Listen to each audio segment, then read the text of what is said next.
Hey, we're live on the internet. Oh, man. I'm tired. Same. I went for my first work. run outside in like 3 months. And I woke up at 4:30 this morning, couldn't go back to sleep. Now it's catching up with me. Well, nap time at 2:30. I got another hangout with the Mickler people after this, so. It's Jason. Whoa, it's a me. You look very blue. Yeah, I know. Greg, you're like breathing into your mic. I know. I'm very close to it. Why? How come you just can't? How's that? God damn it.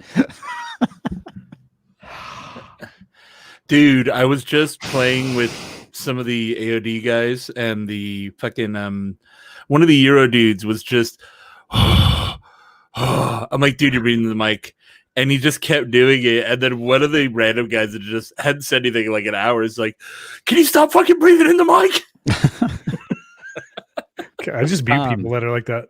Elgato just came out with a new mic, the Wave 3. It's got a capacitive touch mute button that's basically around the frame of it. And it's got a volume knob, and you can control your mic volume, the volume of your headphones, and then the volume of the mix coming into your headphones from, like, if you're playing a game or whatever, with that same knob.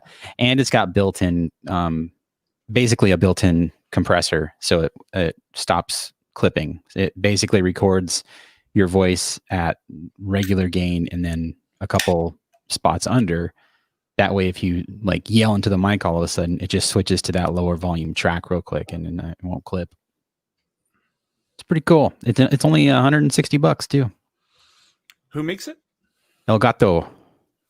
The cat. The cat makes it. The mic or Cam? The mic. It's called the Wave 3. Ooh, it looks fancy. It's pretty nice. Beer back. Let me get a bonus glass just in case. All right. Not a bad idea.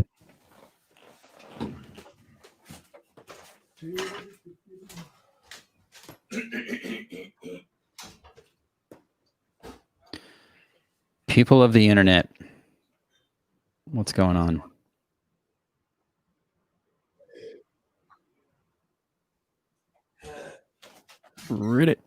Do.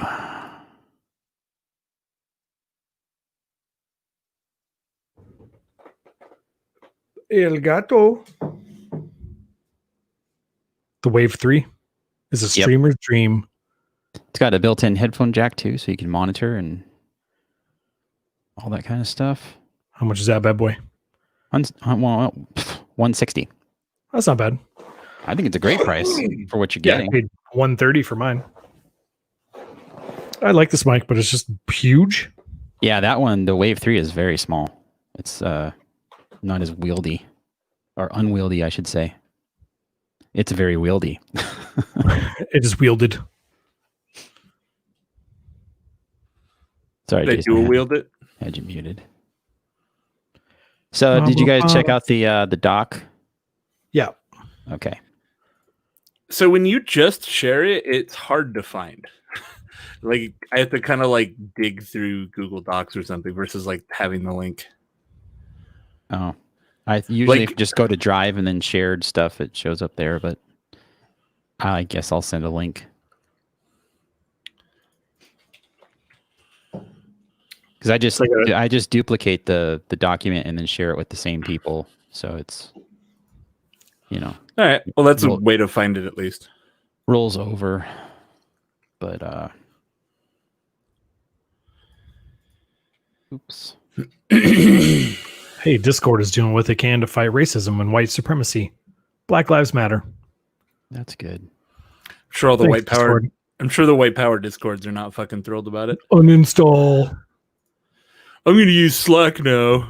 Yeah, what are they going to use? We're going back to Ventrilo. Oh, God. I'm gonna grab some beers. What do we want to start with? Because I put what we have as a group. I guess we can start with Star Cloud. Unless you want to start with the Fruitlands Maitai thing. I just cracked a double dry hopped Orderville because it's the huge can and it's old. But you're the only one that has it, so Yeah. That's why I cracked it. All right. So back to my original question. Why don't we all start with one of the random ones, and then we're like, why don't we all open one that we have? Okay. Because I don't think I have random ones. Well, there's 2 beers that everybody has, and then there's other ones. 3. I have the yeah.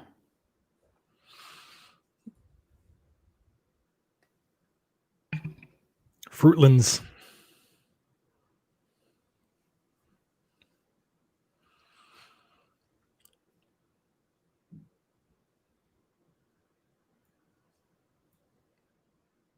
Or I don't know, we could do the opposite. Start with the ones we have and then just go off the fucking rails. Dude, there's a brewery called Ardent in like Virginia somewhere. Ardent? Okay. Yeah. And they're like an all lager brewery. And one of the dudes posts on the SA forums. Oh, cool. He was just offering to send people beers. So he sent me a bunch. And I had a Italian Pils and then like a Bohemian Pilsner from them. And they were fucking dope. Nice. I still have a whole bunch of them left. I'm hyped.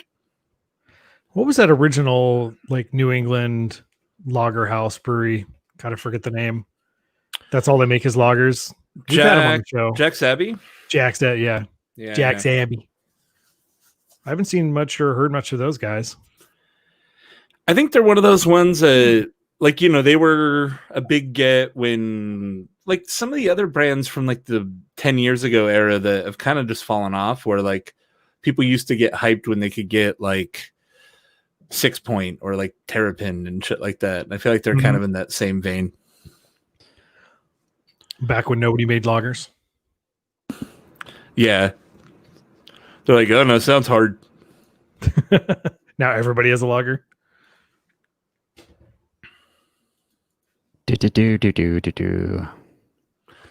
Downloading that Logitech camera app really tied my fucking camera together. I'll tell you that much. Yeah, Greg, you might want to look into that because you are blown the fuck out. I just opened a window. Well, you don't. I mean, it's not a big deal, but yeah, no, Greg. The Logitech webcam controller you can download from their website. There. I was able to adjust all the color and white balance to where I don't look all fucking blown out anymore. I have it installed. Let me see. Logitech gaming software, or what is it? I have Logitech Capture, but that's just an app that it's like Logitech webcam software is the name of it. Huh. And then in there's one called webcam controller, and that has a section where you can change all the shit. Because by default, it has a feature called Right Light, and that was what was blowing out my camera like fucking crazy. Gotcha. I'll do it next time. Let me grab something else real quick. Bear back.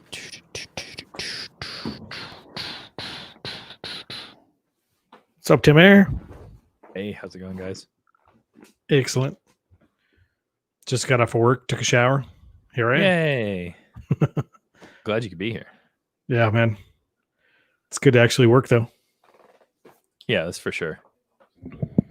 Especially when it's from home. Yeah, exactly. I don't have to work tomorrow, too, so that's good. Father's Day. Nice. I was gonna say, like, I know where you work. Do you do your testing quality? Or yeah, firmware validation. Yeah, okay. Firmware validation on spinning discs. Cool. Spinning on the big old 20 terabyte drives. Damn. That's a big good drive. I know. I'm always like, maybe I should buy one of those. And I look at the price. I'm like, I'm fine with getting a few 6s. Yeah. Even with the employee discount. I was gonna say, yeah. Even with the discount, I can't imagine. And you wouldn't want to take home like a drive that's being qualified because we beat him to shit. And oh, I'm sure you're just asking to lose all your data in like 2 months or something because we just like grind them. Yeah, I want to try just buying solid state external storage from here on out because it's getting fairly competitive with spinning disks. I mean, it's not, you can still get super cheap mass storage on a spinning disk, but I've had too many externals that just took a shit that I lost everything because I don't know what's on them. Because here's a trade secret. The drives that they put inside externals are usually like the lowest common denominator drives. They're like they were failing to be 2 terabyte drives, so they just like depopped them down to 1 terabyte, and they're like sort of quality issues. They throw them in the externals. They also sell those to like Fry's and big box stores. That's so your best bet to buy a new hard drive is to go through like Dell or something like that actually qualifies alongside us, and they have like the best firmware, sort of like last to market, but the best quality. Sounds easier just to buy solid state and go with it. You're still same story in there too. Really? Oh Yeah. well, Well, fuck. Well, you could get an enclosure and put a solid state inside of it. Yeah, absolutely. You don't necessarily Just have make to sure buy you buy a, from a reputable preset. company. Bear in mind, like binning like that is how like all computer hardware is fucking sorted. Like, processors come out and they're like, well, they don't quite support being an i7, so I guess it's going into the i5 bin. Yeah, exactly. Is that how it works? I didn't know that. It really is. It's like, there's flaws in the founding Silicon. of it in the silicon on the chip. So some of the cores don't work. So we're just going to deactivate those and make it a lower quality chip. That's what happened with the 2018 iPad. It had a 7-core GPU, and then the 2020 came out and it's got an 8-core. It's still the same GPU, except they got better at making those chips. And so they can keep more at 8-core rather than damage 1 core and make it 7-core. So now you get 8-core, but it's the same exact GPU. That's wackadoodle. Welcome to tech. Yeah, It's I been know. happening for the past 30 years. Check out this cool little like rainbow cactus glass I got from LA. Oh, that's from amazing. LA Works. Yeah. I'm repping Yeah, too. that's pretty dope. It is LA Beer Week. I don't know if it is officially, but In our hearts, it is. They postponed it. I looked it up this morning. okay. Is everyone recording? No. Nope. No. All right, 3, 2, 1. I'm recording. Testing. Check. 1, 2, 3. Yep. Check. Consider the coconut. Consider the tree. I'm gonna cough. So are we starting with StarCloud then? That works for old me. Old Jason supports that. I don't know about old Greg. Yeah, I got StarCloud. He's scaly manfish. It's a hazy Citra IPA. I'm the only one that went to Trader Joe's, so I'm the only one with the Trader Joe's beer. Yeah, I went to La Bodega at the last minute. If I would have went to Trader Joe's, I would have bought a Simpler Times and just like. You guys said simpler times, right? Oh man, if you could do it straight the whole time, like if you could just not crack and be like, what do you mean? We all agreed. Simpler Times, guys. Simpler times. I remember those old school Trader Joe's beers. There was like the one that was like the Laughing Cow or something like that, and there was like the Acme IPA. Yeah, those were those old school beers. Yeah, those are pretty ass. Oh, for sure. Remember they had one that was like Fat Tire, but it's called something Weasel. But it was like I don't know. Skinny Weasel. Foreboding Chubby Weasel. Fat Weasel. Trader Jose. Skeevy Weasel. Trader Joe's Fat Weasel Ale. It was Fat Brewed Weasel? by- Really? Brewed by Steinhaus. No, I don't Brewing think Co. so. Oh yeah, it was Steinhoff? Fat Weasel. Yeah, see. I just looked it up, guys. Come on. Fat Weasel. I gave her the fat weasel. So what I call my penis. Got to go drain the Fat Weasel. I'll be right back. It's more a fat tire than a fat weasel. Stick my Fat Weasel My in a cat- fat tire. My cat's gonna knock over my microphone stand. That's a strong cat. Well, thanks for the warning. Can you not? Ow. Yeah. Anyway, all right. We're just watching Tim's cat push his glass of beer off the table. Slowly. No kitty. No kitty. No. Oh. She's not happy. Anyway, Meow. okay, Star. That's right. Star Cloud. How come I'm not seeing? Are you guys seeing the Twitch chat inside of StreamYard?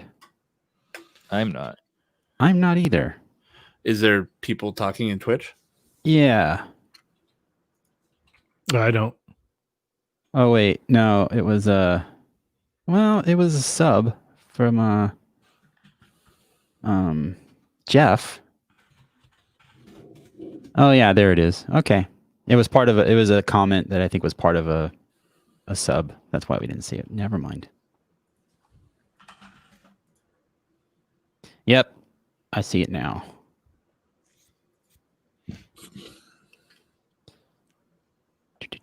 Snickers. Hey, there we are. Yeah, there it is. By the way, thanks, Jeff. For the sub? Yeah. He subbed? Thanks, dude. Twitch Prime for 2 months. He's on a 1-month streak. Nice. Sick. Bullseye. All right. Are you guys ready to podcast? Are I'm you recording. motherfuckers ready? Got my Star Cloud. I got a glass. Everyone's recording, right? Got Yes, my indeed. All thing right. recording. Welcome to the Four Brewers podcast. My name is John Holzer, and as always, I'm joined by. Jason Harris. Greg Nagel. And Tim Mather. And today we are drinking beers from Modern Times Beer, the brewery that originated out of San Diego, California. But before we get to that, we have some new supporters on Patreon to give shout outs to. First one is Tim Ryan, who I'm going to say how much he gave us. He gave us a $20 donation on Patreon, Boom! that's a per That's episode donation, keep in mind. And I even sent him a text and I'm like, hey, bro, Are you sure? just so you know, you might pay like $120 this month. And he was like, yeah, maybe I'll change it next month. I don't know. So he's well aware of what he did. So thanks so much, Tim. That is awesome. If you don't Seriously, know, that's amazing. he's a local dude from around here. We call him Showtime. He works at Packing House Brewing Company. Oh, And cool. he's been around the IE beer scene as long as I have, if not longer. So he's an awesome dude. And then we got another Patreon sub from San Diego, Matt, which is awesome. I believe I talked to Matt in Instagram about when we were talking about Society last episode and how they went into cans, and he's like, you know, he Like the wanted to brewery clarify that, what's that? The brewery or just like society, man. Society in the can. Brewing. But he just wanted to clarify that they didn't go into cans just because of like coronavirus. And I was like, nah, we were just kind of busting their balls. Like, you know, we were well aware that they were going to start canning before any of this stuff went down. So, but he gave us a sub on Patreon. So thank you very much, Matt. And we have another review on Apple Podcasts. This one's, well, I'm just going to read it. It's a 4-star review. I'm going to start with that from Don Patrol Cutlow. And it says, great podcast. This is a top-notch beer review podcast. They have great personalities and knowledge. When Matt Becker comes back, it will get pushed up to a 5-star. Okay, Dude. guys, I'm out. See ya. Shots fired, Tim. He's Shots fired. holding his review ransom. So we can somehow get, so I guess we have to bring Matt back on so we can get that extra star because, yeah. Been fun. Just use a Matt soundboard. I mean, if we started with 5, we would more reliably have 4 every week. Yeah. Yeah. And Matt is on the show from time to time. Like, and when he left to go work in North Carolina, like, I didn't expect him to join the show when he came back. So the fact that he dips in and out, he's pretty busy as it is. Like, even when he was on the show, it was difficult to schedule recording sessions because he's always busy. And I don't mean that in a bad way. He's just a busy dude. So, I mean, when he does come on, I'm happy with that. And if he ever did want to like come back on and like be a 5th permanent member, I guess he could. But I mean, I think the way it is now, it's fine. If he dips in and out, and I think he's happy with that, and I think we're happy with that too. So, if you want to change your rating to a 5-star rating, that would be cool because I don't think Matt's going to come back anytime soon. So Don't tell him that. Just be like, he might. He's coming. I mean, He's on his technically, way. he's still a Give us a member star of the first. show. So I think I hear him in the other room. I don't know. He might be here. What if he just popped me. in now? Now he's back. It's me. I'm Matt. Yeah, he just yelled that. Yeah, he's having technical difficulties. He's trying.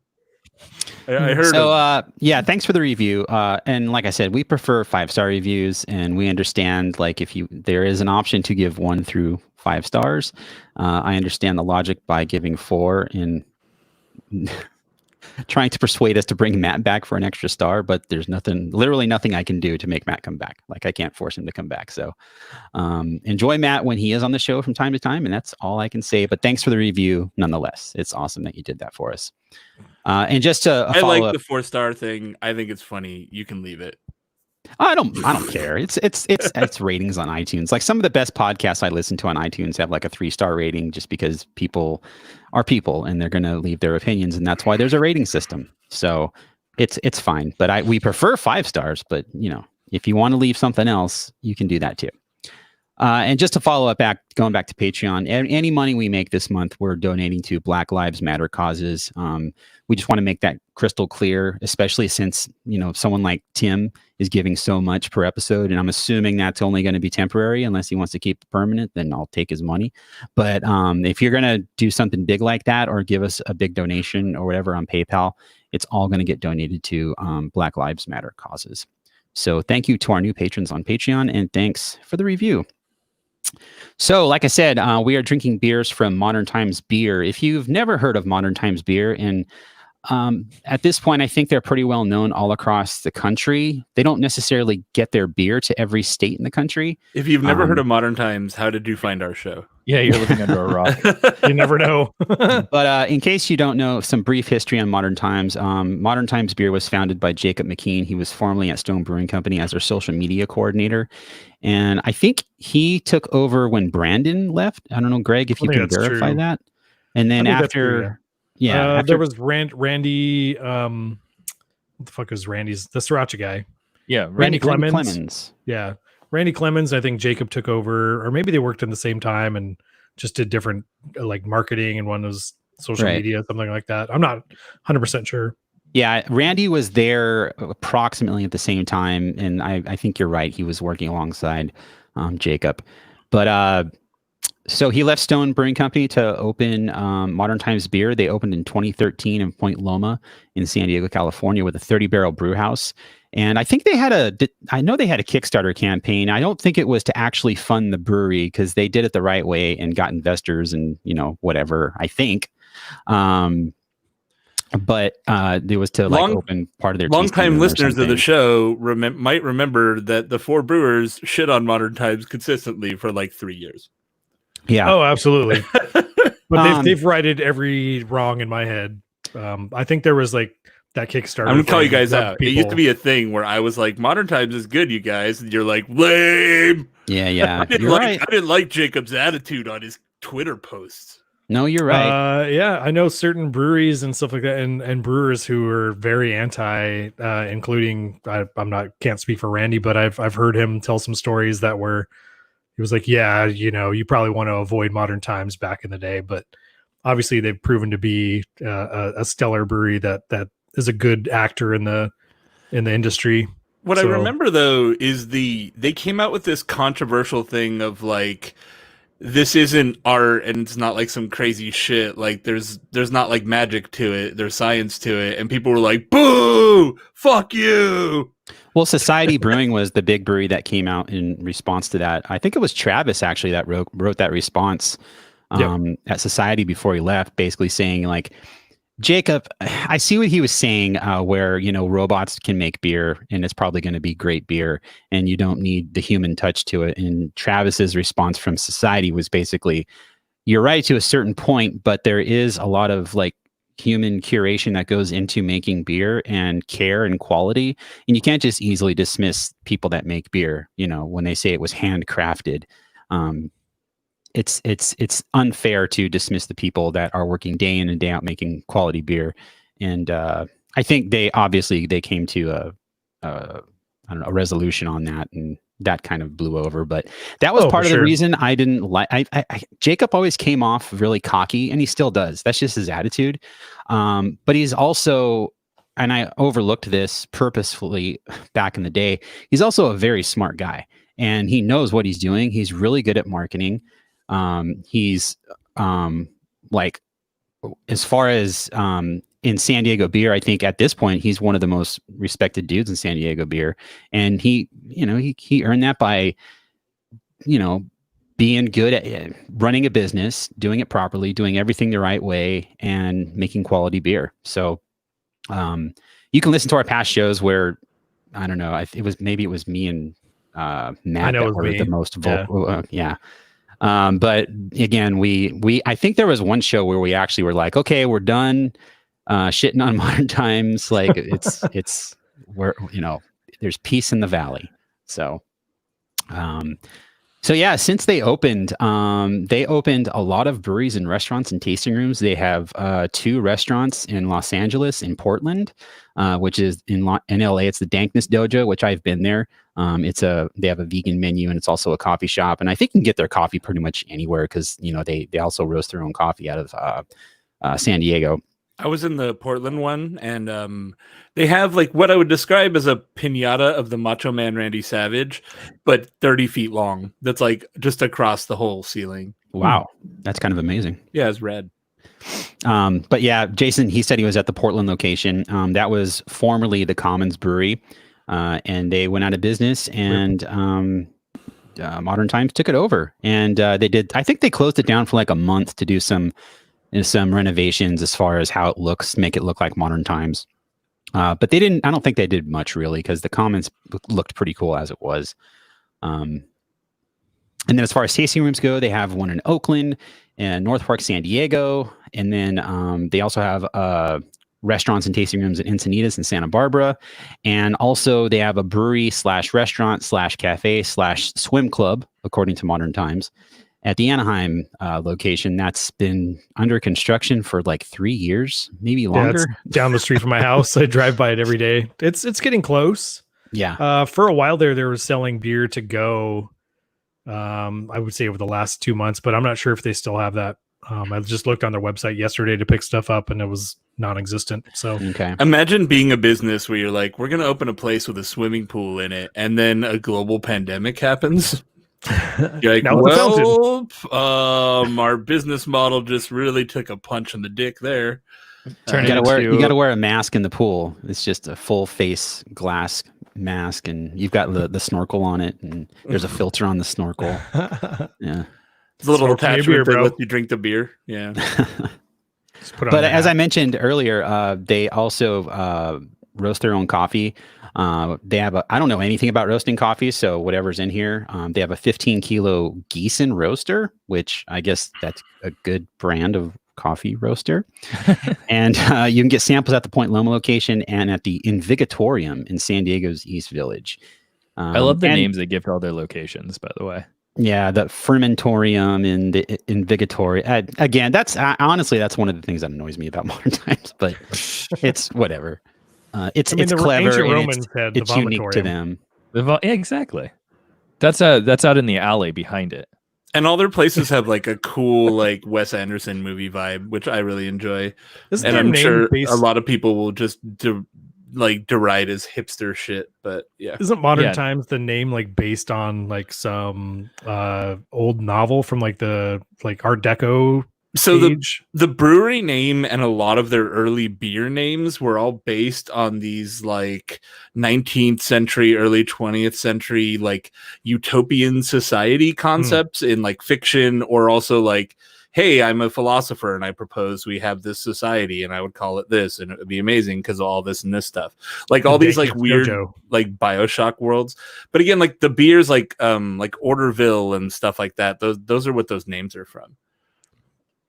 Yeah, and in Modern Times, it was also a movie, a Charlie Chaplin movie that was, I haven't even seen Modern Times, but it's like the future of society and machines and stuff taking over, and it's kind of where they got the inspiration for their name as well. Yeah, it's cool lore. I like it. And then to wrap things up for the history of modern times, they became California's first employee-owned brewery in 2017, which, again, for every wrong they've done in the past, this is pretty cool. Like, it's, to do something like that, make it an employee-owned business, that's pretty cool. For being a little snarky on Twitter, which was a huge wrong that we held against them for years. Yeah, well, being one of the best handled companies in the beer industry pretty much makes up for that Twitter snark. Yeah. That's what that's what I just said. Yeah. So anyway, anyway, making sure the level of those there, like, I believe it better when Jason says it. Yeah.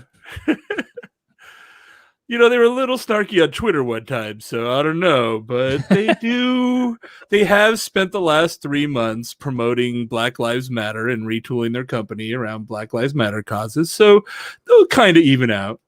I went to San Diego Pride last year, and they were the only brewery as part of the Pride Parade. You've got to be kidding. No. Nope. Why? How? I think there was like a bud distributor, but they were the only actual brewery in San Diego that was in the Pride Parade. Oh, I find that very hard. There's so many breweries in San Diego. Like, there got to be at least 50 more. One of the big things I think with Modern Times, though, is they have been like a vocal brewery that takes a stance for causes, and they're not just like, I'm a business, I'm going to sit this one out, I don't want to offend anybody. Like, they take bold stances that I really appreciate, and I'm really glad to see a business carry themselves that way. Like, they behave like a business that I want to support in almost every way. So Go ahead. Sorry. We kind of picked them at random. I think one of the chat suggested Modern Times last week, but I think it really dovetails really well into what's been going on the last couple of weeks, because Modern Times has been taking a really bold and aggressive stance with everything going on now, and historically in everything. Modern Times has taken bold stances and doing the right thing as a company, and I really want to support a business like that. Yeah, I agree. They seem to always, like you said, do the right thing, and not in like a trendy kind of get on the bandwagon kind of thing. They say what they're going to say, and it's usually the right thing. And again, Jason and his snark about me being upset with their tweets back in the day, I didn't mean it like, okay, you've done all this cool stuff, now you're forgiven. I'm just saying I was dumb to be so judgmental and get caught up in stupid beer drama back in the day, because that's all it really was industry beer drama that these days I don't think I'm that much a part of. I kind of stay away from it, or try to anyway, on that level. So anyway, the first beer we've got from Modern Times, we all tried to get the same beers, and their beers are pretty easy to get. So we have mostly all of the same beers except for a couple here and there. We're starting out with Star Cloud from Modern Times. This is a 5 SRM golden 50 IBU with a 1013 final gravity beer. Really appreciate that. That's fallen out of favor in a lot of ways, but I really appreciate that they're still posting Final gravity, the details of the gravity and SRM and the hops and the malts. Like, a lot of breweries have just kind of given up on that, and I appreciate that they still do it. Yeah, this is 6.8%. I wish they would show the original gravity, because, I mean, if you know anything about beer, you can kind of see if it's like a 1070 original gravity. You can do some quick math and go, well, if it finished around 1012 to 1013, it's probably this much. That's just a beer geek thing that I'm saying, because final gravity of 1013, you could get that from a 1050 beer, or you can get it from an 1100 beer. But the alcohol content, so you could just do the math. algebra. Yeah, I know. I get it. But I'm just saying, glancing at the gravity, if it were original gravity, it'd be easier for me to do without having to hunt for the alcohol on there. So I don't know. It's just a nitpicky beer geek thing. So you would rather do the mental math of calculating the alcohol from the gravity than having them print the alcohol on there? No, I want both. He wants both. Yeah, I want both. I'd say also in true Modern Times hazy fashion, this has a bunch of hops going on in it. Yeah, some of kind of a mix of old and new, right? You have Centennial, Citra, Cashmere, and Motueka. I feel like it was a single hop, no? Because it just says Hazy Citra IPA on the label. No? Which one? Star Cloud, right? No way, man. Look on the back of the can. Yeah, turn the can around. I'm just looking at the front. The front, so the front of the cans, Modern Times usually puts 3 descriptors on the can, and sometimes it's a descriptor, sometimes it's an ingredient. So like They ran out of words. Star Cloud says hazy, Citra, and IPA, and then Orderville, which is going to be coming up, I believe, maybe not. Oh, yes, it is coming up. Orderville says hazy, Mosaic IPA. So at a glance, you can see that it's made with Mosaic, but it's actually made with 6 hops. Where, with Star Cloud, you can see, oh, it's made with Citra, but it's also made with 3 other hops. So it's just a quick glance kind of thing, which I think is kind of smart. It kind of gives you a quick idea of what the beer is going to be like if you know what that hop is like. Yeah, it's like a starring role, and then there's supporting cast hops in there. So when was in terms yours of the all malts? canned? This one's got 2 row. Oh,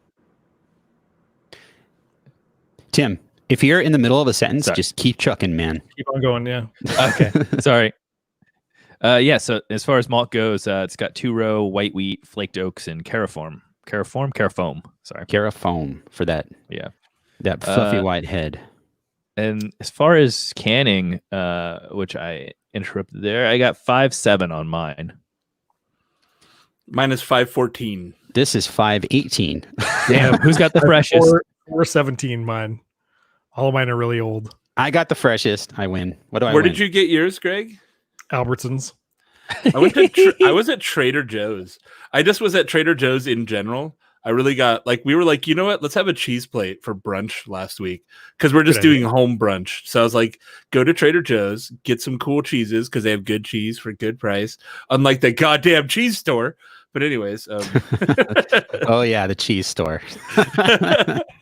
Fuck them. Do you normally go out for brunch when things are normal? Not like all the time, but it's like a nice treat to go do a brunch Sunday fun day. Once a month maybe. Yeah. I should try that. I've never gone to brunch outside of when I'm traveling. I think the only time we went was we were in San Francisco, and that's when I was with New Brew Thursday, and Brad Kohlenberg was like, we have to go to this one spot to get brunch. And we got there, and it was dudes on roller skates, really loud, disco music, thumpingly, blaringly loud, where you felt like you were in a club and you had to yell at one another, and it was brunch. And I'm like, Brad, this is the worst thing I've ever done. Yeah, that's not representative of brunch. No. Yvonne was with us, and she was like, I have to go. This is not going to work. I can't believe you're... Oh, go ahead, Tim. As you say, just like how one tweet ruins a brewery, one brunch ruins all brunch. I can't believe you're uninitiated with brunch. I just, I don't know. We go out to eat, but never before noon, I guess. The thing is, brunch goes to 3. Yeah, exactly. Yeah. And if you go to the right place, you have it last till 3. Yeah. I'm not against brunch. It's just that I haven't partaken myself. The state has a decent one. If you decide to go whenever we decide to go to restaurants again, the state in Rancho or Redlands. I don't know about Redlands, but Rancho does for sure. Okay. One of the better ones, unfortunately, I probably am not going to be going to anymore. I'm not going to call them out, but you guys know who I'm talking about. So they had a dope brunch, but fuck them. Have you ever done a drag brunch? No, it sounds rad. Those are always fun. That was part of the brunch I went to in San Francisco. It was cross-dressing, drag. It was all loud, not only not audibly loud, but just loud outfits everywhere. They're very San Francisco. Not that I'm not dissing it at all, but it was just sensory overload for 11 o'clock in the morning, and it was just you should be focusing on your eggs Benedict or whatever. Yeah, it was the food was the least it was the most. It's like it wasn't even there. Were the mimosas not the only thing that was bottomless?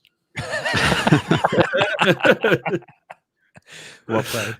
I'm just picturing you're time for more bottomless mimosas, and it's a dude Winnie the Poohing on roller skates, just holding champagne and orange juice. Here's a refill. Winnie the Poohing. He's coming up to the table and doing a 360 and then pouring. Actually, I've kind of sold myself on this. I want to go to this now. New business venture. Let's go. I feel like if the music weren't as loud as it was, it would have been tolerable, but the loud music was just, maybe I sound old, but it was so fucking loud. Where it's just like, doesn't need to be this loud. This coming from the punk concert guy. It wasn't, but okay, but I'm not at a punk concert trying to eat brunch. Like, there's a time and place. That's what I'm saying. Like, it was just so out of place, and everyone else there loved it. The place was packed. Like, fuck me, but for me and Yvonne, it was just too much. It was like, no, this isn't what we want.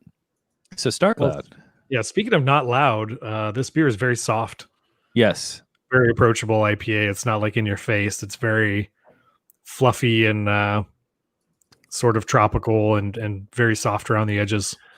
But it doesn't get to that super sweet level that a lot of hazies do. I still prefer, like, what is the Booming Rollers, which is their like West Coast Citra beer. Like, I still like that dry kind of snap that you get to that beer. It's like 4 months out of season now, so if you see it, don't buy it. But but this is solid for the hazy side of the world. For a grocery store beer, I'd say this is a solid purchase. You know what I mean? Sure. If you want to classify it as like grocery store beer, then for sure. I think personally, it feels a little like thin for what I'd expect from Modern Times hazy. It seems a little. It's. I feel like I get the pop of like the IPA flavor, but it's kind of subtle, and I'm just like, I don't know if like I want more. I either want more for it to fulfill the idea of a hazy IPA, or I want less and to call it something else. For what I like about this is almost pint. I mean, you can you could definitely and not be taxed. I think for sure. That, like, which I appreciate. Yeah, for me, I like this variant on a hazy that isn't so big on that like creamy, sweet, almost, the flavor that invokes lactose to the point where people are like, let's start just putting lactose in there. Yeah. Like that side of hazy is really farther and farther away from what I like. And so I've actually mostly finished mine. So I'm with you on that, Jason. The only issue I have is I think it comes off a little too bitter and a little too thin for a hazy. I just want a little less bitterness and a little more body. And it makes it difficult to drink being how bitter it is. I mean, I like bitter IPA, but it just something about this just doesn't vibe well with me. Maybe it's like the combination of the bitterness, but like the really fruity hop flavor, and then the kind of lack of malt character backing it up, like as far as flavor goes. It's all very subtle. Like, it's nothing, this is an excellent beer, but I'm just being hypercritical with it. And there's just something that I think it's the bitterness that's kind of turning me off with this beer. It feels like it should be less bitter. For the profile that it has, right? It feels like it's going to be soft. It does have a little bit of a bite. I like that. Like, for me, I'm all for that. I'm not against it. Just in this particular, with this beer in particular, it's not vibing well with me. But it's still a great beer. Like, I would buy this any day for sure. I think Greg's point, though, that it's one that you could for sure enjoy and not feel too overwhelmed and have another one if you wanted to. I think at least for me personally, if I were to be like at one of the Modern Times locations, I don't know that I would go back to it. What, Greg? What are we looking at? We just brought up a random picture. Just a random picture of some dude, like, I don't know, holding up a Modern Times StarCloud at a party, backyard party, with some, like, all the bros hanging out, and one guy's got his arms up, like, hey. Yep. That was like 16 minutes ago. They're like, Modern Times for the boys. No masks. So good. No social distancing. It's either Orange County or Florida. Wee-oo. Do we want to do the Maitai next, or stick with hoppy stuff? Either or. Because I think Maitai would be a good break. Okay, let's just do that. Let me grab mine. Hang on.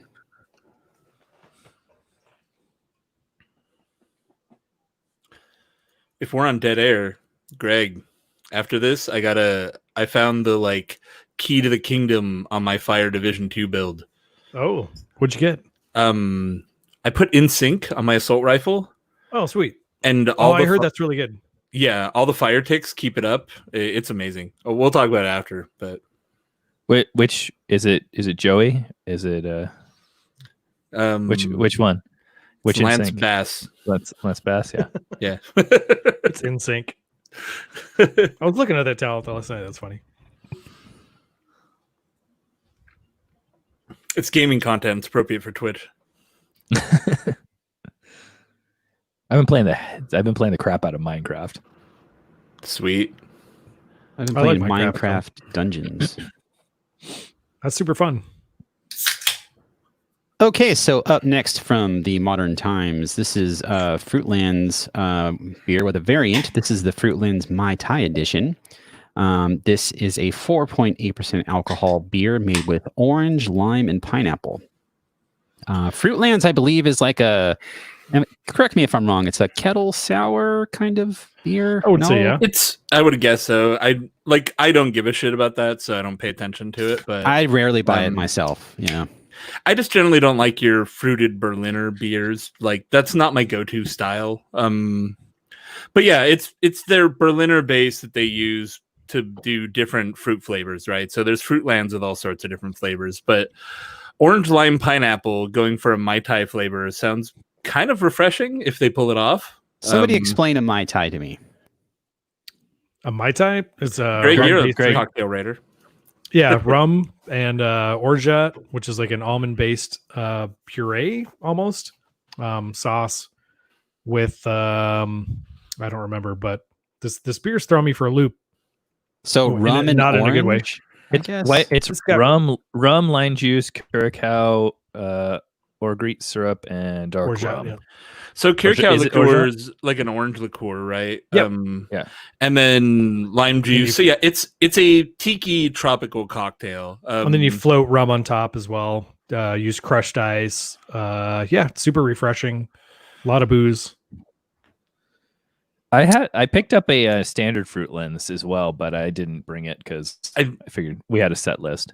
I think a more modern version of them, or a more non-traditional version of the Maitai, the like kind of what you'd get at a hotel bar, is like rum with coconut rum, grenadine, pineapple, orange juice, that kind of thing. So it's just fruit and rum, pretty much. Ooh, yeah. I don't get any of that on the nose of mine. I get a lot of lime on the nose.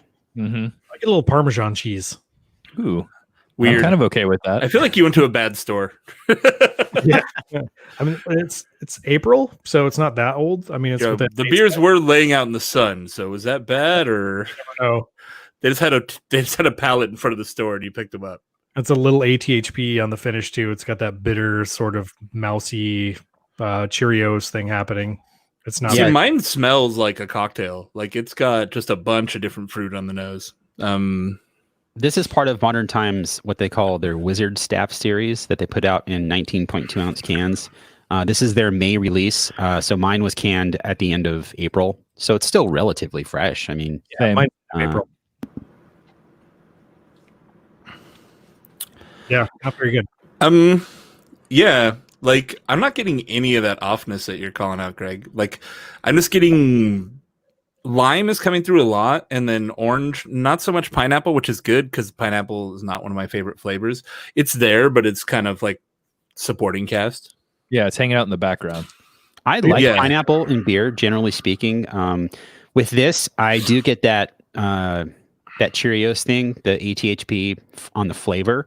At first, it kind of came off like a kind of like coconutty, but after I let it sit, it's like, oh no, that's that kind of malty Cheerios flavor that you get from Berliners, which I don't have a problem with that flavor, but in this setting, it's still okay. But the lime is what's standing out the most to me, both on the nose and the flavor. I think we have similar canning where, getting like a bitter lime peel or something like that is predominant. Just for some fact explanation, by Cheerios, you mean literally eating Cheerios? Yeah, like if you found a multi-cereal. You're a dad. I mean, it's Father's Day tomorrow.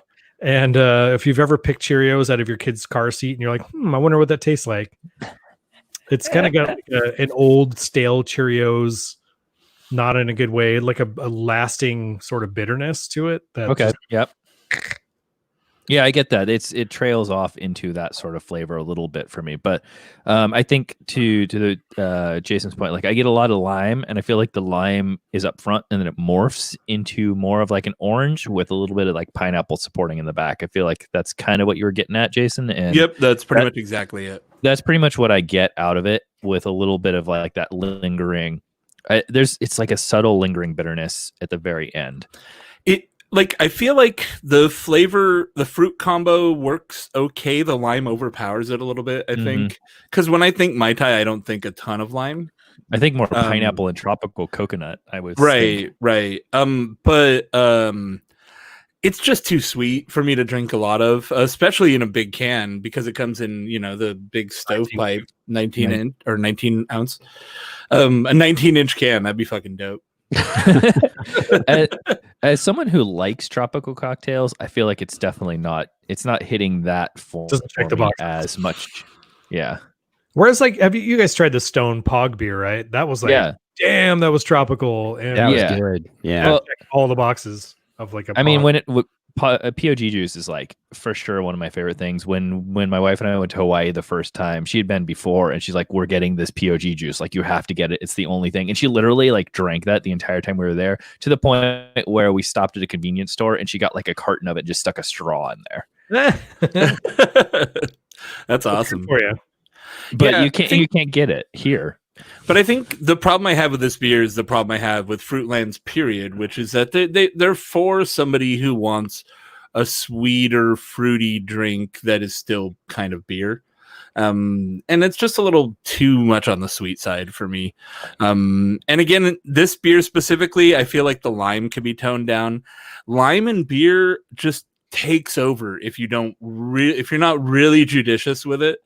I feel like lime could easily overwhelm any beer, and I think like 60% of the time, more like 75% of the time, when I see lime in beer, there's too much lime. I agree. Yeah, even like if they make it in, like even Green Cheek has a beer called Fly South or something like that. That's a Mexican lager with lime in it. It's like, man, I would just wish it was just a Mexican lager and I could squeeze my own lime if I wanted to, because like it just turns a corner in beer. I mean, if I have a Mexican lager, I'm putting at least 2, maybe 3 limes in it. So yeah, right. I mean, but it's your freedom to do that. It's not like built in. Yeah, you can't take it out. Yeah, I can't think off the top of my head of other sours that Modern Times has done, because I feel like, to me, having gone to the Dankness Dojo a number of times, I feel like if I stop and break down what Modern Times really does, it's like hazy, and then like some dark stuff, and then like a sour, and that's just my take on it. They pretty much do everything. They've had some pretty prominent sours, but a lot of their sours and stuff tend to be their like league releases, and they're like specialty stuff that you're not just going to find at like your random local beer store. Yeah. So they tend to be more specialized releases. But I was in the Modern Times League a couple years ago. The sours were my favorite part of it, actually. It was way too heavy on flavored stouts for me. But which is why I didn't renew. But the sours were great. Yeah, I have a buddy who's on our you've been there on my Friday beer chat, and he's a member of that, and he's like, I feel like almost every week he's popping some sort of insanely high ABV Modern Times League beer. Yeah, initially I was going to do that on this show, but then I was like, I got shit to do today.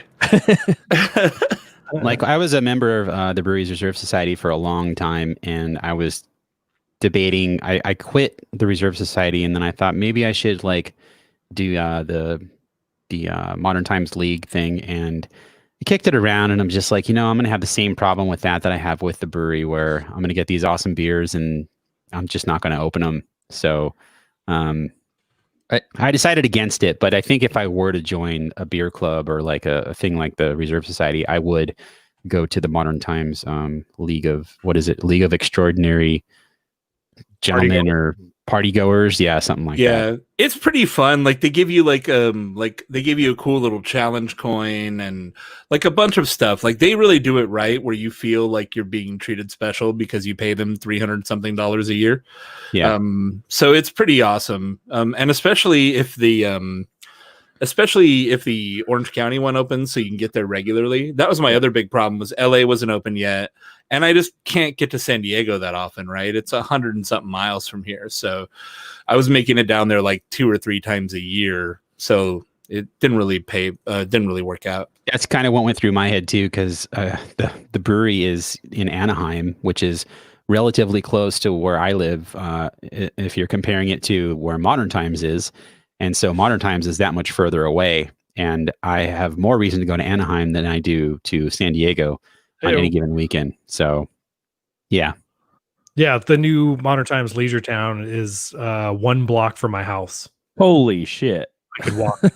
I can't wait for it to open. That's amazing. I just can't wait for the post-coronavirus world where Greg, just in like a Speedo, is just living at the Modern Times dojo all the time. I just pictured like old Greg out on a recliner, just like, "What's up, guys? Welcome to Leisure Town." I'm gonna be like the greeter. Yeah, unpaid position. Nice. Does he work here? No, we've actually asked him. We've asked him to leave. But he keeps buying. So I'm just eating out the tacos. I will say, like John, obviously, like you're on the vegan train.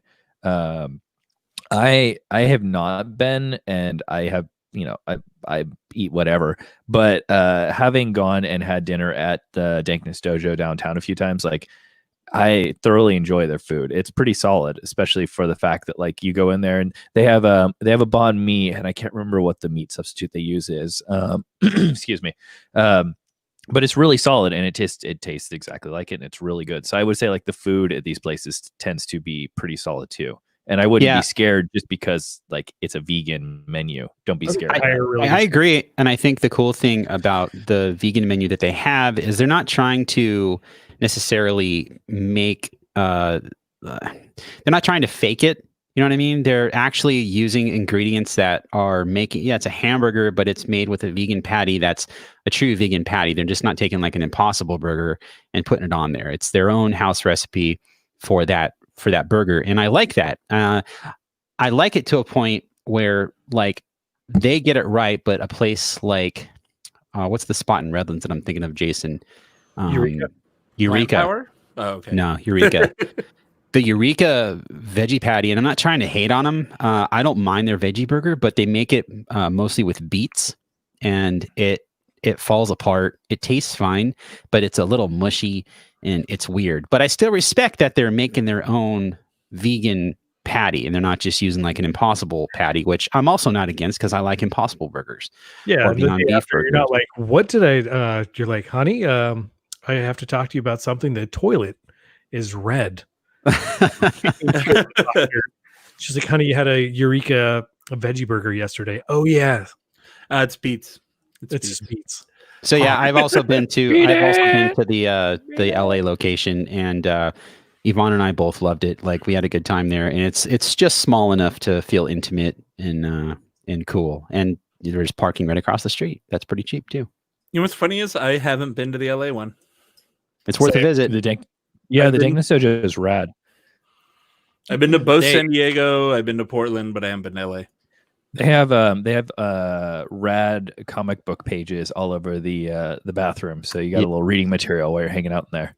Yeah. If you've been to the original brewery, they have this giant comic book page mural on the wall that makes a Modern Times logo, and it's just like pages and covers from 90s comic books covering like, we're talking like 40 feet wide by 30 feet tall.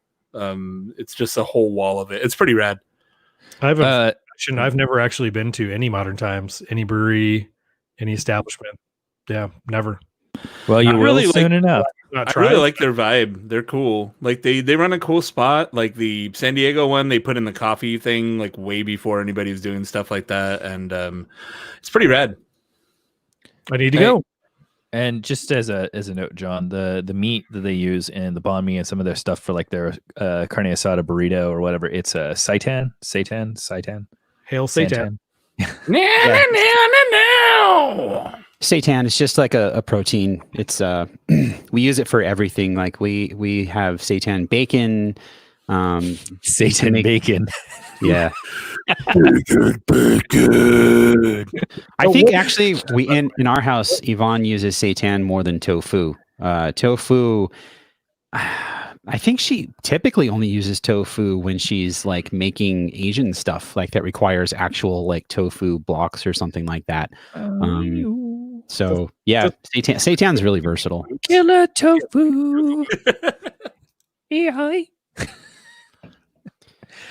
I found a recipe for seitan bacon. Dude, seitan bacon's pretty good. I mean, Seitan bacon. Oh, I just want you to pronounce the bacon part. Bacon. seitan bacon. Anyway, what's next, John? Anyway, I think should we move on to Orderville since we're Who has I think- Orderville? coming on down to I Orderville. think everyone but me has it, right? I have Yeah. two rails. I have a double dry hopped version, which I've been drinking this entire time. Ooh, March. that's a sweet can. And Well, how about Jason? really good. Jason can take a back seat, and we'll talk about Orderville and Orderville double dry hop with Greg, and then we'll come back around to doing the Cosmic Omnibus from AleSmith.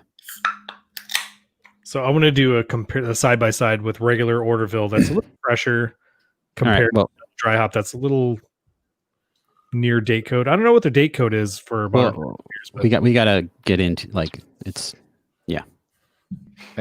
do it. I got 5-1. okay. So up next from Modern Times, we are drinking Orderville, and which, in my opinion, this is one of the best hazy IPAs you can get on the market. Like as far as the mass beer market goes, this is an excellent hazy. When I bought my case of beer from Modern Times, 2 months ago, back in April, when all the breweries started shipping cases of beer to your house, this was one of the beers that was in that case, and I think I got 3 or 4 4-packs of it, and I just plowed through it. It's so good, so drinkable. Yeah, this is one of those like go-tos. I mean, this is a pretty readily available Modern Times beer. So usually if I'm at the brewery, I'm going to try everything that's like weird and hazy. But if you're out and about, if you're somewhere that has it on tap or, picking it up in the bottle shop, you're going to definitely see Orderville. Yeah, it's a good standby beer. Mine's clearing up a little bit. I wouldn't call this a hazy IPA. Mine's about 3 months old, so it's sort of, I don't know if it's flopped out in the can or. I can't even see through this, so. Okay. But it still has that freshness on the nose. I think it's a mosaic forward beer, like very sort I'm of. surprised there's enough room. Oh, Not sorry. chocolate. Go ahead. I'm surprised there's enough room on this label for the hop list. It's a lot. It's like I said, 6 hops in this beer. Mosaic, Simcoe, Yukonot, Denali, Eureka, and Nugget. And then super simple malt bill, 2-row, oats, and white wheat. That's awesome. See, unlike you guys with your common or grocery store beer that you bought everywhere, my beer is only available at one store, and that's Trader Joe's. What beer is that, Jason? Which is actually a grocery store. So, Which one is it?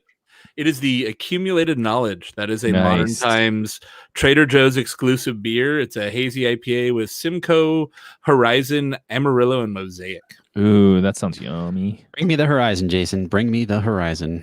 Heyo. I like. What knowledge did you accumulate there about it? I accumulated the knowledge that it has Simcoe, Horizon, Amarillo, and Mosaic.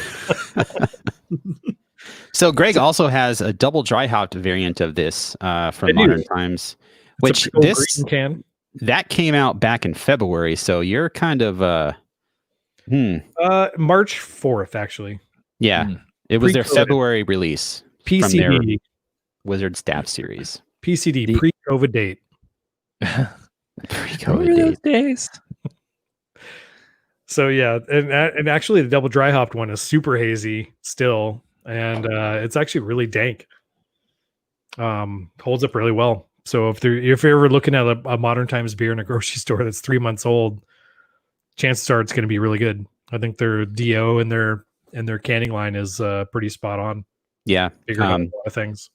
As far as the normal Orderville, it's not too impactful on the nose for me. I get some little bit of a tropical thing happening, a little fruit. I mean, a little bit of a grass note, but it's not really jumping out of the glass. I think where this beer shines is on the palate. Like this beer is what I want Star Cloud to be, which is a little less bitter. But I guess that's a reason why Star Cloud should exist, because this beer exists, so you can buy this and get what you want.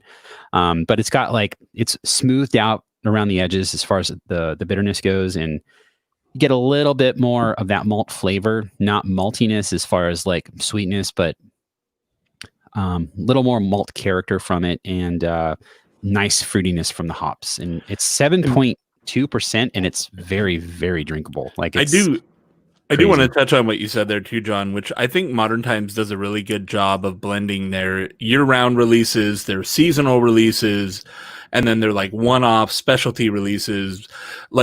Just a bunch of new different stuff is always hitting. So if you're Star Cloud's not really for me, in a couple weeks you go to the store and they're going to have something new out there that you can try out. They just had a pretty full release this week, including a triple IPA and a couple other interesting looking things. Yeah, just to clarify, Orderville is available year round, and Star Cloud is available in the summer from April through June. So that's what Jason was alluding to. It's you can get Orderville anytime, but Star Cloud is something that's a special release only during a special or during a certain season of the year. So and I'll say that I'm not a huge hazy IPA fan, but this does not have for not a hazy fan, this is sort of rides the line for me of being great. I can easily drink these beers in a session and not feel bloated and not feel have the boob sweats from too many hazies. But I think it's just a good solid all around beer that is really puts the hops on a pedestal and has a nice clean malt. The yeast character is really not super estery. It's not doughy. It's not chalky. It checks all the boxes in my mind for not a hazy IPA fan's hazy IPA, I guess. Yeah, it's a good mass market hazy. I think this beer is probably very easily scalable, and it would still hold up. If they were to increase production on it, because it's really good. Two things on this. So first off, I feel like there are certain breweries that have developed a certain you taste the beer and you're like, okay, I know where that came from. Definitely. And I feel like this is falling in line with what I expect from Modern Times, not just because I've had Orderville, but the flavor profile that you're getting off of this, I feel like expands out to to a number of their hazy IPAs, where it's you get the tropical, you get it's got a really nice smooth, but also kind of I don't want to say thick, viscous, but the mouthfeel of it is very filling, and it's got that subtle bitterness that's not overwhelming, so you could just keep drinking it for sure. And I feel like this is right in line with exactly what I would tag as a Modern Times hazy. Yeah, I agree. And you get that house character from a lot of breweries. The one I always go back to is the brewery, because their packaging even smells like the brewery to a certain point. You leave with a case of brewery beer and it smells like your car smells like the brewery. I love the way it smells. It's this weird yeasty, woody vanilla thing that happens. And Greg always laughs at me when I say that, but it's true. The brewery has a smell. So, well, there was one other thing too. Just I know that for the listeners, you're not going to see this, but we just had up the schedule release with all the cans for the year. And one thing that I really do truly appreciate is Modern Times' branding is so on point in terms of just the consistency between their standard beers. But you can see what's standard, what's special, and then what's different special. Exactly. And I especially like the special editions. They do such really amazing geometric and just cool looking art. I'm a huge fan of any sort of geometric and pattern based art. And they do some really sick cans. So it looks like their special hazy IPA series, because they have their own category just for hazy IPA that goes from February through January of the following year.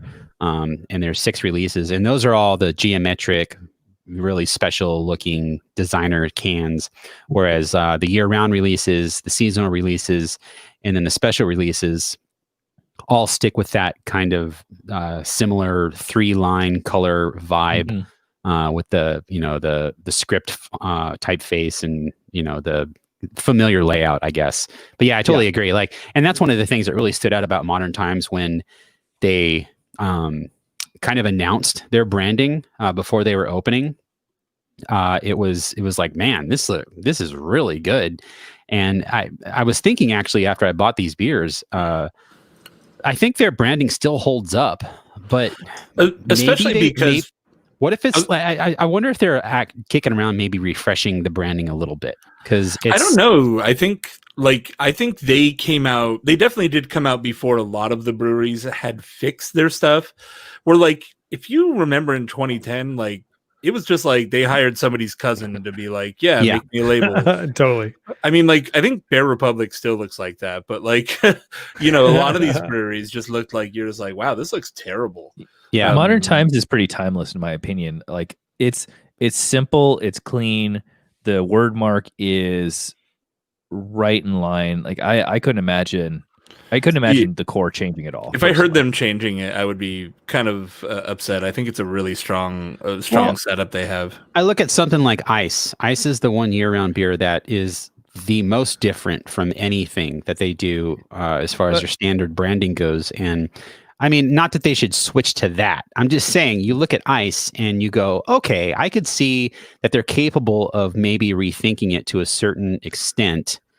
And not that they should go that extreme, but I just wonder if I'm curious. I'd like to see different ideas, because that someone's going, wouldn't it be cool if we just tweaked something and maybe did this? And it's a very careful process. You want to think it through because it's a big change. But that's what all the hazy cans are. Well, as a designer, 100% agree with you. Like, you're always thinking, like, how can I change this? What can be better? I hate this after 2 months. Like, I want to make it different. But to your point, like, Ice, correct me if I'm wrong because I wasn't able to pick it up, but Ice is like isn't it like a lager, more of like an easy drinker? Mm-hmm. So I think what I've seen is some breweries are taking their like easy drinker, something that they could sell a shit ton of, and they're side branding it. Think about Firestone, 805. Like 805. Yeah. 805 looks totally different. So I think Ice, you could kind of consider the 805 equivalent for Modern Times in terms of just trying to stand, like, they're trying to stand out on the shelf with that one so that they get the people who are just looking for something. Dude, people have 805 tattoos. What was that? Sorry. People have 805 tattoos. Yeah. That's a brand. You know what I mean? It's not really Firestone Walker anymore. Yeah, I think it's acknowledging that there is a different market for people that are excited about your different seasonal IPAs versus the guy who's just gonna crush Ice every time he goes to a barbecue.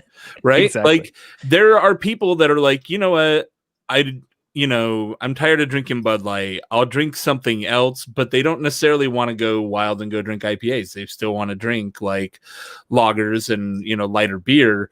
And like 805 Ice, like, every brewery now is really realizing that, like, instead of being stoned from 2005 and being like, oh, this is your fucking wussy beer, man. Hey, you fucking nerd. You want some wussy beer? Like, they're like, oh yeah, why don't we just make beer for those people? I think it comes down to brand loyalty too, because it goes down, like, I'm a Coors Light guy. I like Bud Light. I'm an 805 guy. I'm an Ice guy.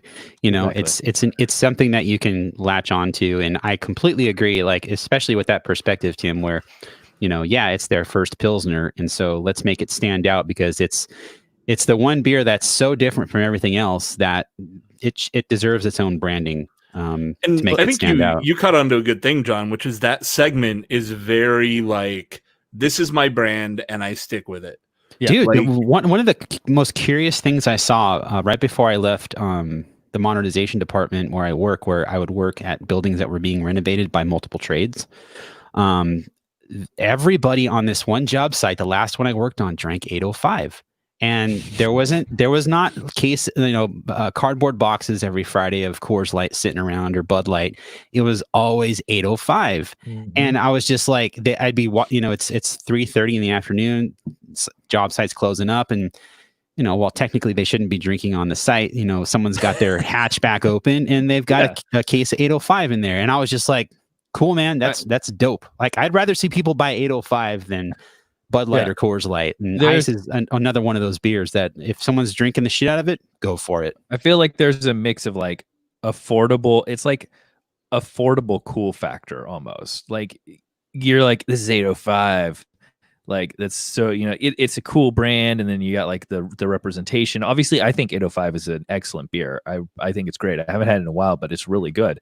And so I think it's like this sort of, well, I'm going to get beer and I could get like the 90 pack of fucking Pabst or whatever, but I'm going to get this case of 805 because it's like, it's like a slightly better price point, so you feel like you're getting a premium, but it's not breaking the bank like you're going to get a 4-pack for 25 bucks. I think it's the same market that for years before the craft beer boom would just buy import, right? Mm-hmm. So like, I like a light lager, but I don't want to drink the same Coors Light everyone else drinks. I want to drink, Stella or fucking Heineken or whatever. So overall thoughts on Orderville? It's a good standard. Beer. Excellent. Would buy again. Yeah, for sure. It's a solid beer. Even at a date like 3 months old, it still holds up. Wait, so hold on. We didn't get. Sorry, I don't mean to backtrack. But what was the side by side with the DDH and the DDH is actually super a little more thick. It's got more like you can't see through it at all. It's way more hazy for the same date code. But it's got more sort of like sweet malt character that's poking out. I think the hops have sort of faded out, even though it's double dry hopped. It's sort of, I don't know. I think the other one is just way more fresh and way more like refreshing compared to this one. Mm-hmm. Yeah. Is that a little Belgian gnome glass? It is. Yeah. It's the Le Chouf. I love that little gnome, man. It's one of my first beer glasses I ever bought. And that's awesome. One that survived. So it's from the 80s? Or... no, I'm just fucking with you. I think this is like 10 years old or something like that. Oh, Greg. I was like, maybe I should buy some beer glasses. Okay, so I'm going to get that can of the AleSmith collab, which Greg does not have. Okay. I don't. Be right back. I could have, but I did not. This could be us, but you slipping.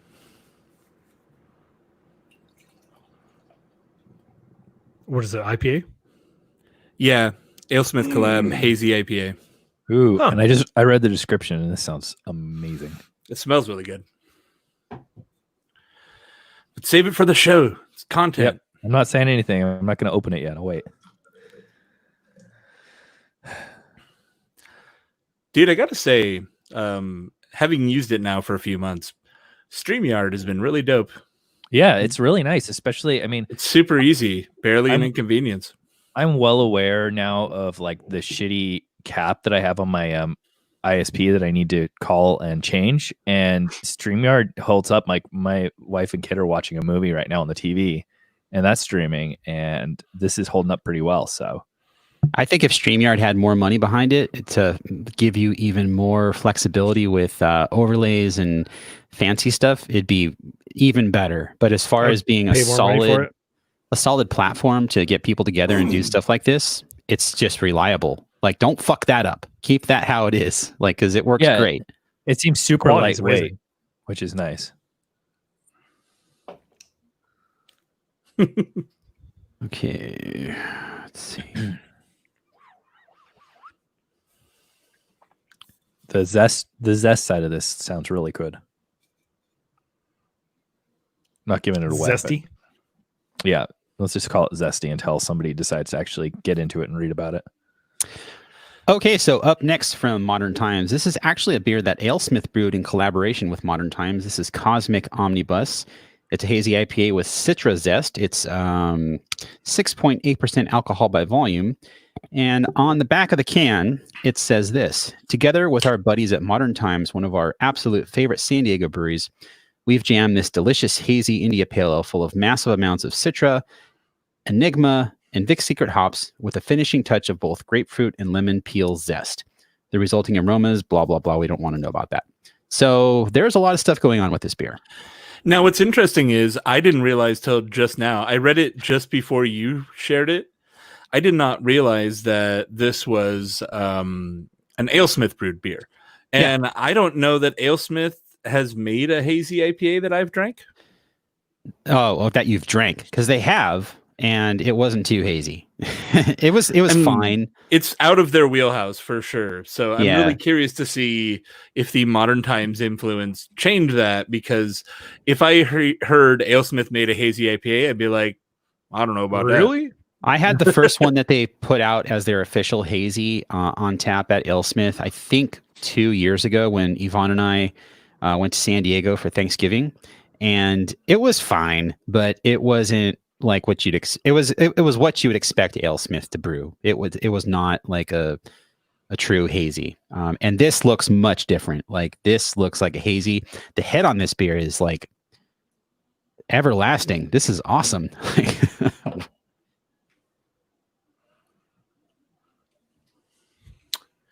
So what's interesting is citrus zest in a hazy IPA is kind of an old meets new technique. I feel like citrus zest in a West Coast is something you might see, but I can't think of a time when people are putting citrus into hazy IPA.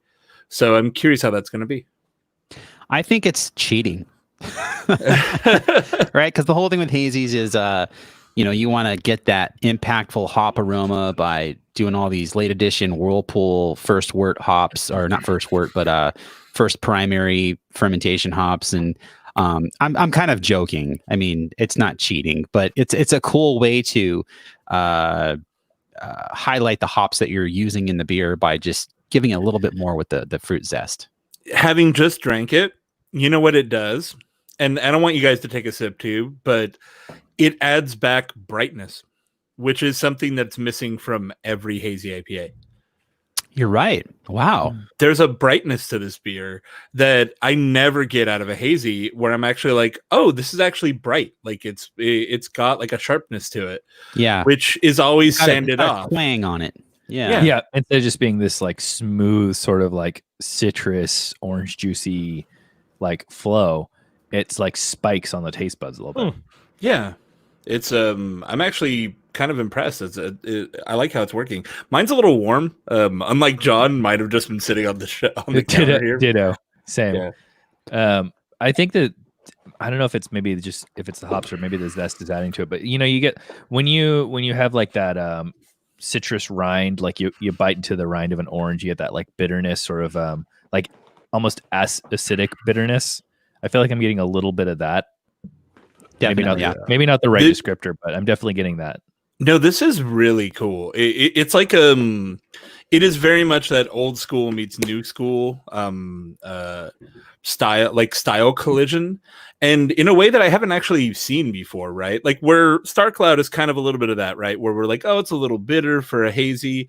This has a little bit of a bite coming from that citrus zest that like really invokes the feeling of drinking like a classic West Coast IPA, but it's still really soft. It's not very bitter.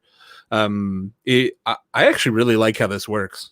I think the best thing about this beer is, I mean, the way it feels on the palate is spectacular, but the nose, it smells like hop candy. And I think that zest is also adding to that kind of zing on the nose, giving you that kind of crystallized hop citrus character. That's what I think of. I think of like I don't know, crystallized sugar candy, but like citrusy. Yeah, absolutely. Like. No, you're totally dead on with that. That's like, I'm really impressed by how this beer turned out. This is really cool. This is like man. This is gonna fly under the radar so hardcore just because it says AleSmith on it. Yeah, it's sad. I was gonna say, like, I think the last time I had AleSmith was when they did a beer for this now debunked delivery service called Craft X that I was part of. Like, that's probably, and that was years ago. So I mean, the last one I had was Sublime. Like, it was a Sublime beer. Oh yeah. Oh yeah. I like that beer, but I mean, that beer's fine, but it's not this. Obviously, it's been a while. Like a That's Mexican all I'm saying. lager. It's been a while. Yeah, AleSmith was a brewery that I actually would purchase beer from on a regular basis and go pick it up because they did like when you could get like a variant of Speedway, you could buy it online, and it was just like finally I can get this beer. And then again, it got to a point where it's like, well, now I have too much Speedway. Wait, did somebody talk about it? I feel like we talked about AleSmith last show actually, because now that we're talking about Speedway, maybe it was the show before. Sorry. I actually can't even find any AleSmith in any Orange County grocery store / liquor stores. It's like non-existent these days. They're one of those breweries that definitely didn't evolve with the times very quickly. They make really good beer, and they're one of the best breweries in San Diego. But style-wise, they've been slow to adapt to the newer styles. I think I don't know because when their new brewing facility opened, what 4 years About ago? that. Uh-huh. Something like that. Yeah. I think they were in a space where it's like they're still finding their footing, just making the beer that they normally make on that new brew house and on that scale. And so it's I think it was more a matter of not them keeping up, but they just couldn't keep up, like because they were still trying to get their normal product out the door. Which I think they're more of I think they have kind of an old school approach, though. Well, definitely. But I think they were hindered by all of this new kind of hazy IPA revolution thing happening when they were adapting to their new brew house. And is that? I think, sorry. Is that the brewery in like the giant brewery in the industrial park, like off a little bit back? Yeah, they have a huge tasting room. Like, yeah, I've been there. That place, and I mean, it seems like it's a. I feel like they might rely on the traffic to their tasting room because that place is huge, and when I was there, it was packed. So it feels like it might be like a local sort of like. Oh, it's always packed when I go. I think even in the best of times, right? They've never been known like they had an IPA, but it was always considered like a sleeper IPA. Like, oh, it's good. Actually, you should go try it. It was Matt's favorite IPA for a long time. But it was we did a blind on the show, and it was like we all were like, "Whoa, what is this?" But it was it wasn't a particularly popular beer. It was considered like a beer that people were sleeping on. They've always been known for big malty beer. Horny Devil, their barley wine, Speedway, of course. Old Numbskull wins gold at GABF year in year out. Like it's solid. I mean, they're like malt pros. Well, if this beer is any indication for what they can do with hops, I think hopefully they learn from this because this is fantastic. And I think that Zest edition, as simple as adding zest is to beers, like it does a whole lot for really bringing out like some punch, like a bite in the beer. And this works super good. I just realized they did My Bloody Valentine as well. Oh yeah. And then they have the holiday beers that were good hoppy beers too. But so like they have stuff, but anyway, this is really good. I think the holiday beers that they do, it's the branding on that's so odd because you think holiday beer, you think winter warmer, something dark. And no, they put out like a kick-ass IPA. And if you're not privy to that knowledge beforehand, you kind of miss out as a regular consumer that doesn't know anything about AleSmith because you just kind of overlook it thinking, I don't want a stout. No, it's an IPA. It's a West Coast IPA. Like, it's great. Now they make cheese now. Cheese Smith, right? I haven't tried any of their cheese. Sounds vaguely familiar. I think they're still doing that. I don't know. I'm gonna look into that. AleSmith cheese. Cheese Smith. Yeah, it's making cheese finally. I mean, this is an AleSmith beer, so I don't know if we could call it the winner of the bunch. But technically, Modern Times had a hand in it. So, but for me, this is my favorite beer of the session. I did not expect to like this as much as I like it.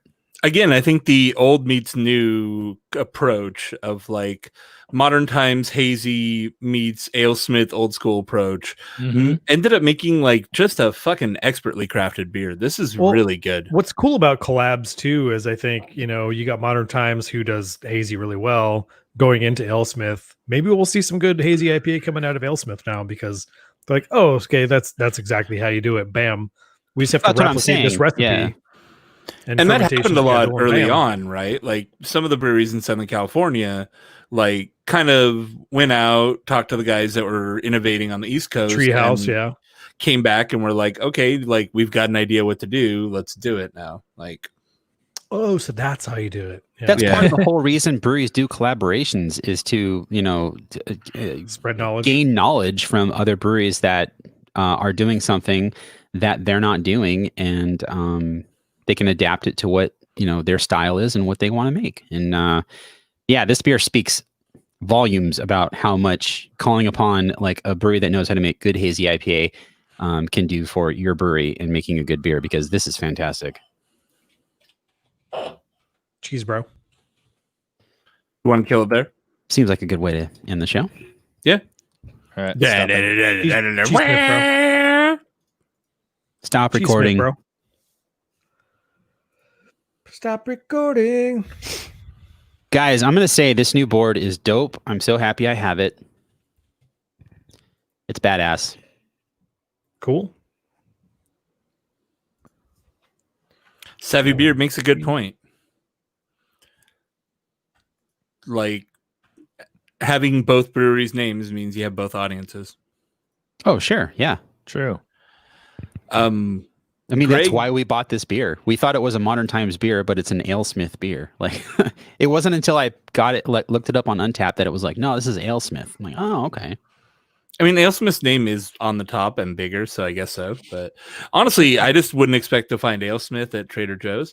Although I did get Smog City cans of Amarillo's Grills, and then I got Freshies, Brewery West too at Trader Joe's, so that's pretty nice.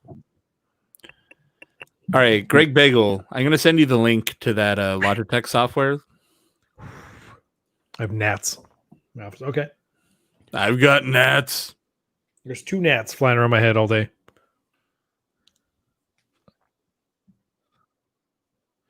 Okay. You guys want to talk about next week really quick? I gotta jump off pretty soon. Yes.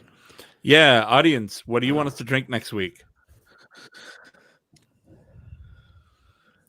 If they don't chime in, we can do Boulevard. Beach Boulevard of cars. Other ideas besides what we have listed so far? Just to add. I mean, to we the can always list, do that's styles all. instead of breweries if we need to.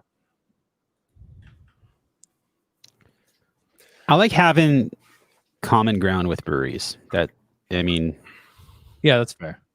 it's just we got to find the big breweries that have good beer. Let's do a Stone show. No. No. I'm adding it to the list just in Let's do case. Elspeth show. AleSmith, there you go. I'd rather do AleSmith than Stone. Yeah, we've done so much Stone on the show, and right now their line is just fucking mediocre. Like It's weird, right? It's It's not so good. like if they had like Ruin 10 and some of their better beers out still, but like they just have all these anonymous random IPAs that are like fine. It'll I be feel a like whole they show have- of us being like, this beer's fine. they have they have no direction. Like there's no, I don't know. It's appealing I to feel like an audience.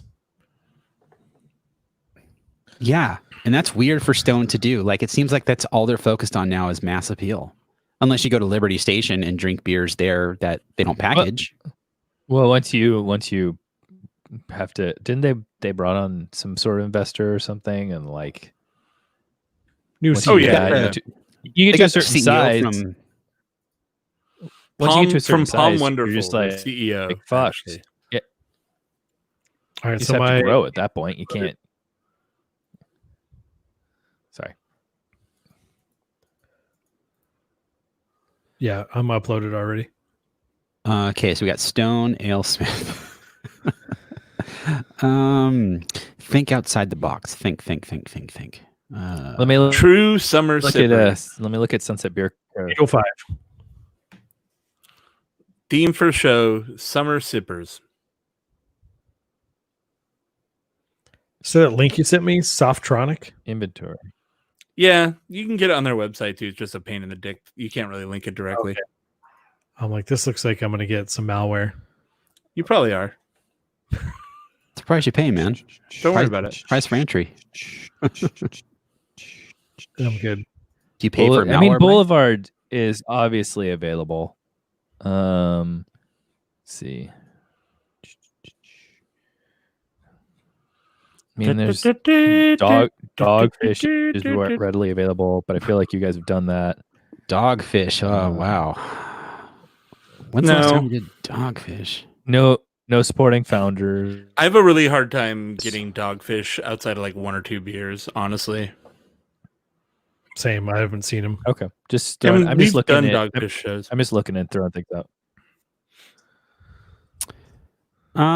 What if we did something like an Orange County brewery, kind of like what we did when we met up to deliver all the beer, but like we just pick one brewery and Jason and I go, like we can all meet in OC because it's pretty much the central location, or I could just go there and then bring Jason the beers from one brewery in Orange County, like if we had to pick a brewery. You tell me, because I don't want to be the guy. You don't want to be the guy what? Making like picking out who we should cover and who we shouldn't. Greg has to stay impartial. Right, I'm Switzerland. Got it. So like we've had like 19 different ideas. What do you like? I'm trying to figure out what you're looking for. It's just like, hey, what about this? Revisit Green Flash. I have a hard time finding Green Flash.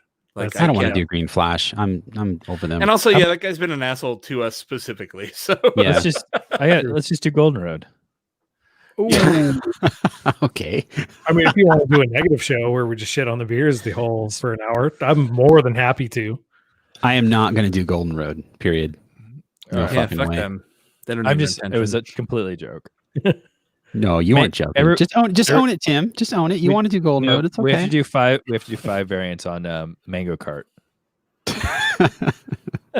Mango shirt. Again, like us all having the same beer, I don't think is integral. So like moving mountains to be like, let's get everyone the same beer again. Like, who gives a shit? It doesn't really matter.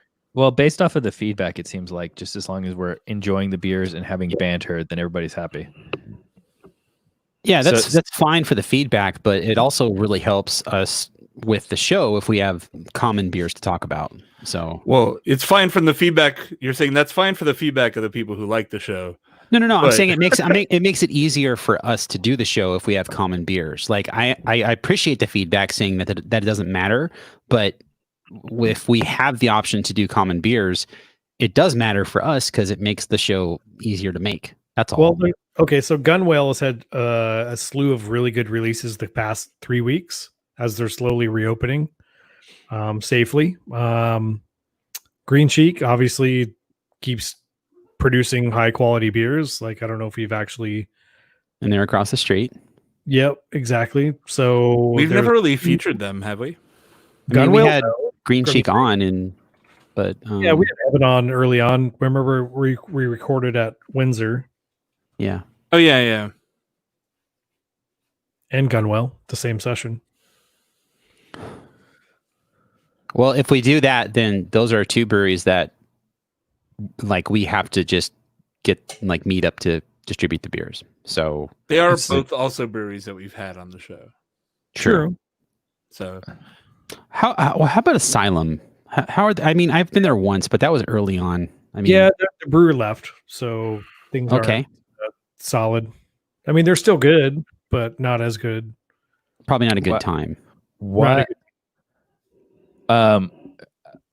Ideally, something that is distributed and available to get for me.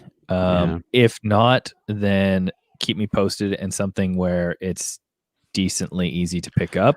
Yeah, like we started with let's get stuff that we could all easily get, and now it's like let's drive across the counties. Yeah, driving all around. No, I'm just presenting ideas. That's all. I know. I'm not saying that it has to be that way. I'm just brainstorming. That's all. I will defer if you guys want to keep quoruming about it. I think the best thing to do then at this point is just stick with Boulevard because that was an original idea and they're easy to get. And Sunset Beer Co. has like 5 boulevards, so I should be able to pick some stuff up there, or maybe on this side of town. Boulevard, Jason? Yeah, I'd much rather that than like again, spend 4 hours driving to do a brewery that we did already. Cool. All right. Okay, sounds good. I gotta bounce, guys. Thanks for Bye, everything. Tim. See you guys. Cheers. Bro. Cheese, bro. All right, Greg, try that software. Right now? Yeah, man. We'll see if your camera gets better. Man, that website looks super cheesy. Good. Then search for it on Logitech. Damn. It's gonna be okay. My mom. Why do you have socks on your floor? Like, come on, Greg, pick them up. Logitech camera software. There we go. I'm using the same camera on a PC and it works fine, like for auto exposure and everything. I don't know why you guys, maybe because I don't have big monitors. That's probably why. I have I'm like sitting 2 feet from a huge white monitor. yeah, that's why. I have a tiny 8-inch monitor in my iPad Pro that is like 3 feet away from me. So You're like, I'm in my room that I set up for studio lighting and everything looks perfect. I don't understand why you guys aren't there. well, I don't have the studio lights on, so that's what I'm saying.